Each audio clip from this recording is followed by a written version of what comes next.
So nice to see you. No, you should cut that, you know?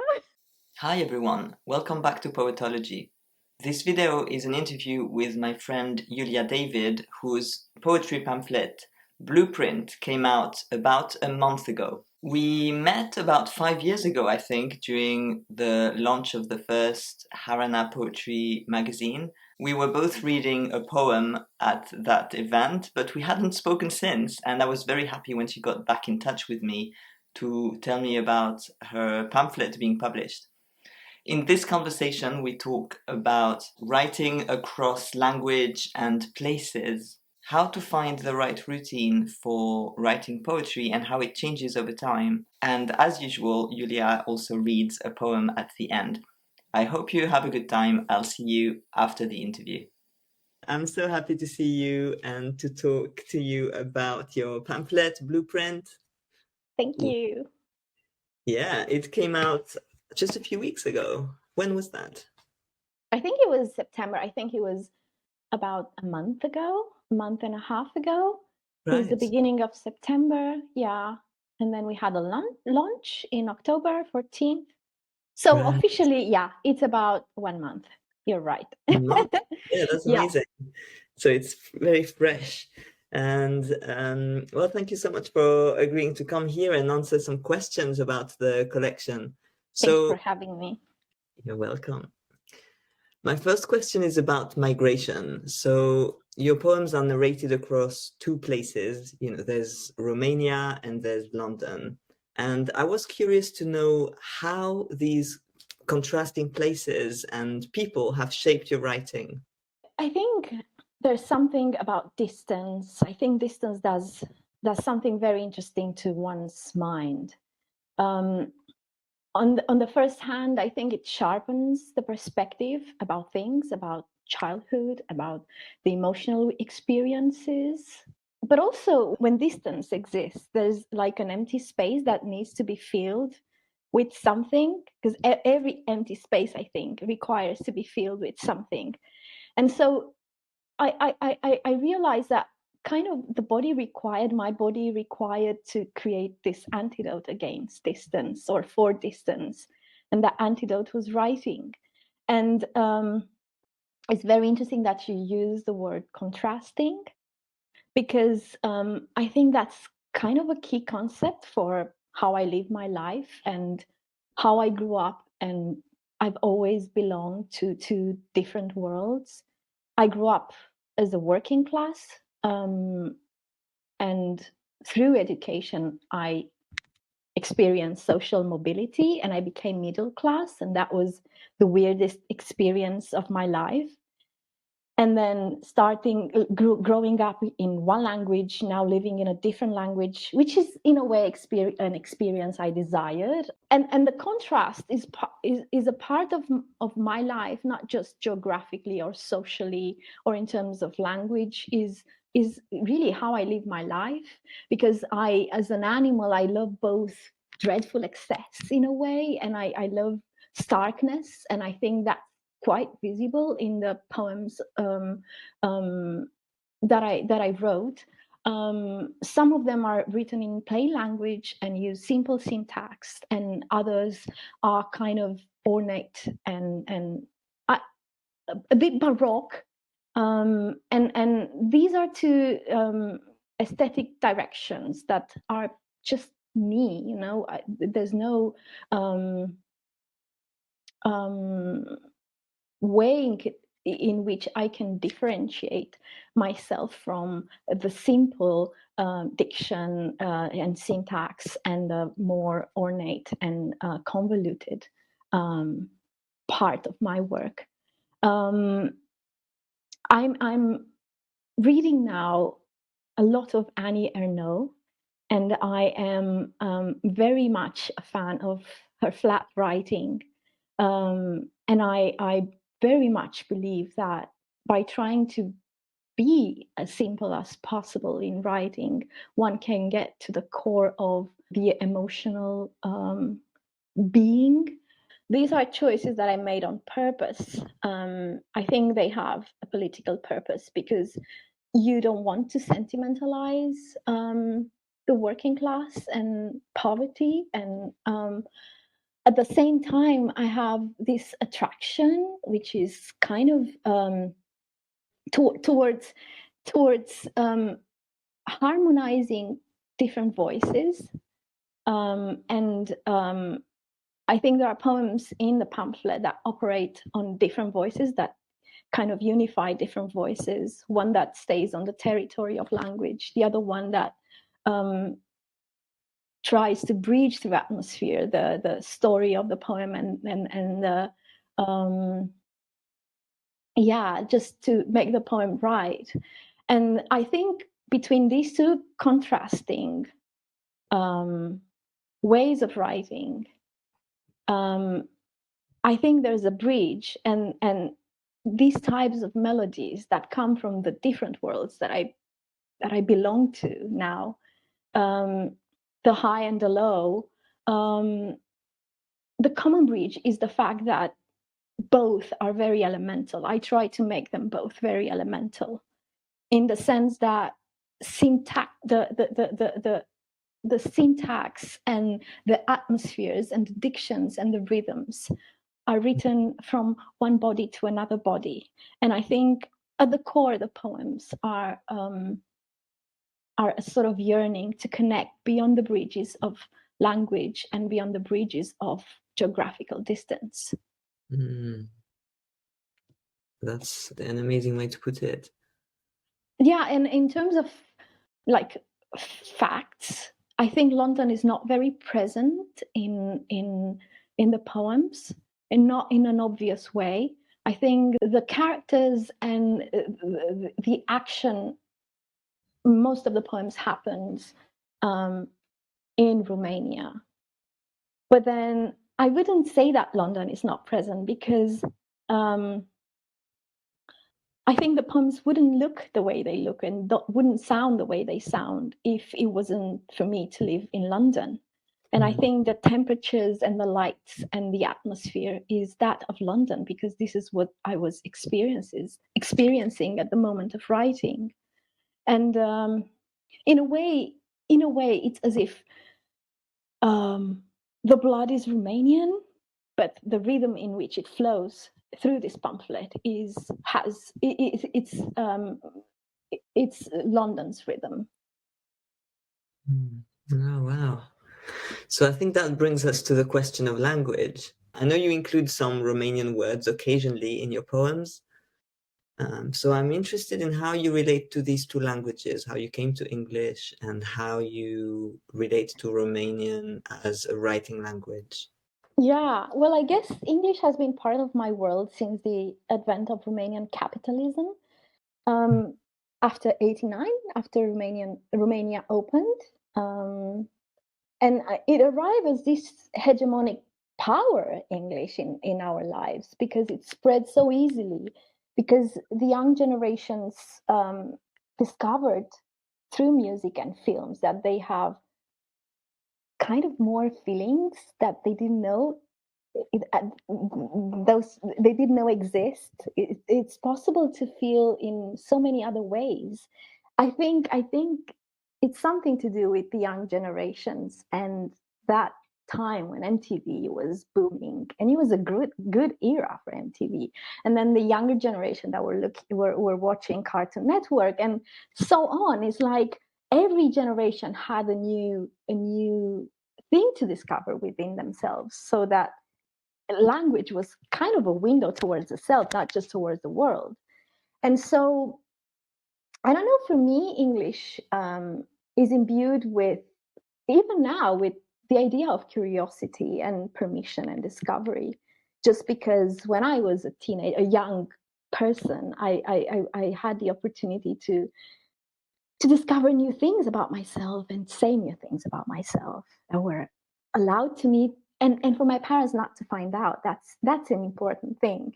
Not to know, because my parents, up till now, they don't speak English. So even about this pamphlet, it's so funny, because they don't know what I'm saying. It's all about them, but they don't know what I'm saying. And so after I arrived here, I guess 4 years after I arrived, I started to to hear things that were rhythmical and had a story, and to me that made sense. And I just decided to do an MA in poetry, and so I kind of officialized my relationship with poetry, and I committed to the study and the writing of it. And in terms of influence, I think everything influences the way we write, even how much sunshine we get. Um, but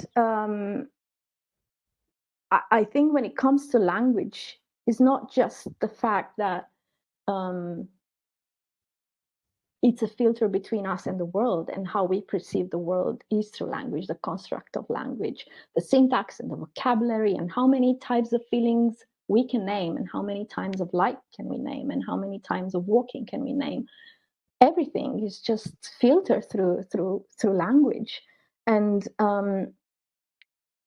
I think in my case, it's not just an influence; it's a prerequisite for how my work sounds and for how it looks on the page.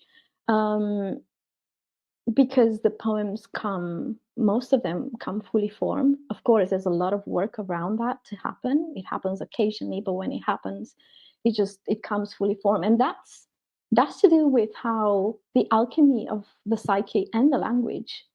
And I think English does something to me that's very important. It's like any other experience that allows us to escape, like religion or altered states that we can get to through different consumption of drugs or alcohol, sex or religion or art. Um, I think it allows me to become an other to myself in order to process life. Um, and by that, I mean that for me, um, writing in a second language has all the ingredients of kind of an erotic adventure, because it's both familiar and unfamiliar. It's dangerous and it's known and also unknown. It has a degree of unfamiliarity enough for me to allow myself to be surprised by myself. Um, and so this comes with great freedom. It comes with a lot of fear, because you never know what you're going to get. You never know if you are. It's like the tectonic plates are shifting constantly. You never know what you're going to get if you're doing it right or not. And then you can only continue and practice. It comes with a great pleasure. And I think this fear that I have in relation to what's unknown in myself, to myself, it's so seductive, because I have the feeling that we are huge and mysterious in the way we behave, both in our erotic life and our in the way we do art. And so if we cannot subscribe to scripts that constrain us, then I think, yeah, for me that's the way to go, to try and do the most I can do out of this adventure, just because I learn about myself and the world so much more than I would if I was confined. I wouldn't say confined, but just restricted to my own language. I think for some people it's easier to access that part of themselves by doing art in their own language. For me, it, I need to become a different animal.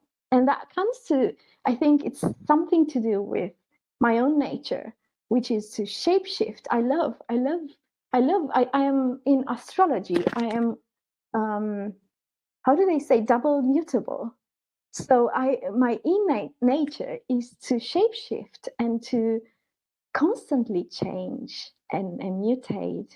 And so in order to make sense of this life, I need to, yeah, to just see myself as different characters, different person, different voices. It's basically a constant role play. That's what it is. And like like in BDSM practices, if you can get pleasure out of trauma, then why not do it? It's the same here. If you can get pleasure out of some weird experiences and you want to process them, why not do them in this way that gives you a lot more pleasure? To me, this adventure gives me a lot more pleasure than swimming in known waters. Wow. And you know what? I think because I'm really conscious of the fact that we shapeshift into voices that speak the hegemonic language. That's something that I am very aware of, and I trust that. Still, I trust that what we do, all of us who do this, do it being confident that they practice an act of queering the language. I think that's very important to have that at the foreground, and to give value to our life experiences, that they are unique, the atmospheres we bring and the textures and the stories. And there's another component, I think, that we are not so attached to the signs, that because a language, I think, is a game of signs, and so not being attached to signs, we can invent new secret doors, and just see through the cracks. Maybe, I don't know. It's just the constant experiment excites me so much. That's such an unusual way of talking about language and poetry writing. I really like it. I had this idea of like English as a sadomasochistic language for a minute. It is a bit, isn't it? Because I think that it's a I think it is a torture and a blessing at the same time, and it gives the enough distance and creates a distance from oneself. By saying this, you've sort of started to talk about process a little bit. I'm wondering how you wrote the poems in Blueprint. Do you have a regular writing practice or a typical process that guides your writing? Or, as you said, some of the poems seem to come fully formed. So how does that happen? And how do you center writing in your life to make sure that this happens? Well, I used when I was doing the MA, and you have to produce like a number of poems per term, and of course you want those poems to be the best you can get. And I was just reading every day. I was reading Hopkins and walking so that I can embody the rhythms of and it was Hopkins, and it was Dylan Thomas, and perhaps McNeice, just the musical poets, Edward Thomas. At the end of one session like this, I would just have something. I knew I would have something. And then, I wrote a lot. And those other poems that were a bit more ornate, I think I found my middle class voice a little bit more. Your middle class voice. Yeah, I'm not as disciplined as I used to be. Perhaps I trust my instinct way more now, so I can sit down whenever I feel there's something coming. But the process around it, I think that's everything. My opinion is that everything that's not work is actually work, and how much we read around it and how much we pay attention to things that that informs the work. Yeah, that's so true for poetry. It's so difficult to write, I find, if I'm not paying attention to life, or I'm just so stressed that I don't have the capacity to do that anymore. Then that really gets me with writing. It just comes and it changes so much. There's no constant. I think one's process of learning is to adjust to the way poems come, because they can come with ease, and that's rare. That's not very often. But then they can come from discipline, and that's one part of one's life at a certain time. And then they can come out of chaos, and that happened as well. the thing is to be in tune with whatever you need in the moment, you know? Whatever you need and however we change so much. I don't think one way of working can be valid for many years. That's how I feel. Yeah, it evolves constantly, doesn't it? So just to reply to your question about how I wrote them and how they came, and I wanted to say something about how the best of them came from being heard as fully formed voices. And not the best of them, because there's no such thing, but the ones I trusted the most were fully formed voices of characters I really saw, you know, or heard. It's Mm, not just myself, because, you know, part of I mean, isn't it's also fictionalized. A lot of it is true, but a lot of it's things that come from imagination, like the poem Saints. It's not. I didn't witness that, mm, but I witnessed so many funerals as a child, that atmosphere and everything that happens at a funeral in my country translated as that poem. mm, And so, yeah, there was a voice in the room that heard that poem, and it came as it just. But before that, there were like 10 poems that were good of nothing. So, yeah, I think for one voice to be born, there need to be many children that couldn't be born mm, around that. mm. You mentioned earlier that you wrote some of the poems during your MA and some of them came later. So I imagine that it took several years. How did you put them together into pamphlet form eventually? Well, I just got drunk one evening. That's it. You just really. So you collect the best poems, and then for a while you're just absolutely terrified they won't stay well next to each other. And so I've learned that the best way to do it, to just to feel the music of their continuity, the way they continue each other, is to look Mm, at them with the corner of your eye. That's the only thing that worked for me. If I just look and just say, oh, this and then that and then the other one, I would just like, what's this? I have no idea what you're talking about. I don't know how they can relate. But then once you look at them with the corner of your eye, and then you look at them, you make that thing that everyone does. You put them on the carpet and then you look at them from above.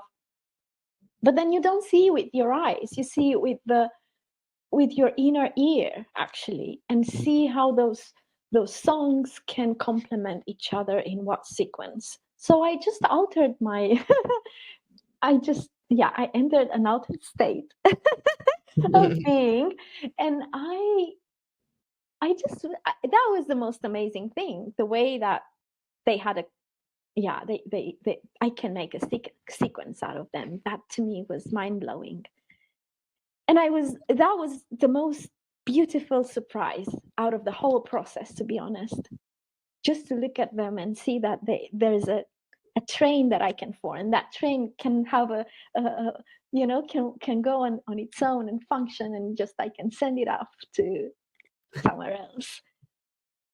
It sounds fantastic. Yeah. Do you have anything else to add about this, or are you ready to read a poem from the collection? I'm ready. I have nothing else to add. Should I read the title poem, Blueprint? Okay. Okay. It's one of the Baroque poems. Blueprint. I have grown taller since I last wrote a poem, since you left. The hem of my dress unraveling, a map with not so straight lines. No, a painting, the rabbit dreaming in its den, year unknown. They say there are men of the East who are the East. I am an orchard disappearing in a new language. Sometimes my hair smells of lonely rooms, and sometimes when I dream I have no hair. I am still learning to name the sky of England, the shape of round boxes keeping the R's like hats that I wear when I want to shoot a bird in the wing, only to have something to take home and heal. And listen, if you ever bring yourself back home, make it about peonies or kinship or sunrise. Ring the bell. I'm wide awake, it's morning. I rise from fevers and mirrors, step in my blue slippers, making my way down the hallway over the breathing cat, a waterfall, a blue tongue stuck in a bottle. Call it love, hear it morning. Down on a dream not so much about you, but a door is unlocked and I catch the sun with my blueberry mouth open, as if a fly is landing, and I know it's spring. Beautiful, thank you. Thank you. It's been wonderful talking to you. Thank you so much for answering all these questions. And I'm so excited to be in touch with you. It's been absolutely delightful to get in touch again. Thank you so much for having me. You're very welcome, Iulia. Thank you again, Iulia, for an amazing interview. I had so much fun filming this. Go to the link below if you want to buy Iulia's pamphlet or check out her website where many of her poems are available for you to read. Drop a comment to let us know if you enjoyed the reading, and I hope to see you again very soon. Bye!